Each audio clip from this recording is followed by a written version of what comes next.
মনেই মনে সোনাকে ভালোবেসে ফেলেছি। কিন্তু আমি তো মনেই মনে ম্যাডামকে খুব ভালোবাসি। এই, তোরা পড়াশোনা করতে সেই করিস? আসলে ম্যাডাম, আপনি সেদিনকে পল্টু স্যারের সাথে পুলটু পুলটু করছিলেন না, তখন আমি দেখে ফেলেছি। কি কি বলছিস তুই এসব? আমিও দেখেছি ম্যাডাম আপনাকে পল্টু পল্টু খেলতে। হ্যাঁ, কি বলছিস? না না, আমি এসব কিছু করিনি, তোরা মিথ্যা কথা বলছিস।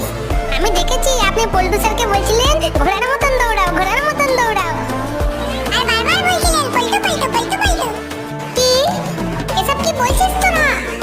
হ্যাঁ, তারপর থেকে আমিও সোনাকে খুব ভালোবেসে ফেলেছি। হ্যাঁ, তাই আমাদের দাবি আপনাকে মানতে হবে। না না, ওইটা তো একটা খেলা খেলছিলাম আমরা। ও, ওই যে পল্টু পল্টু খেলা। আচ্ছা, তোমরা দুষ্টুমি করো, হ্যাঁ?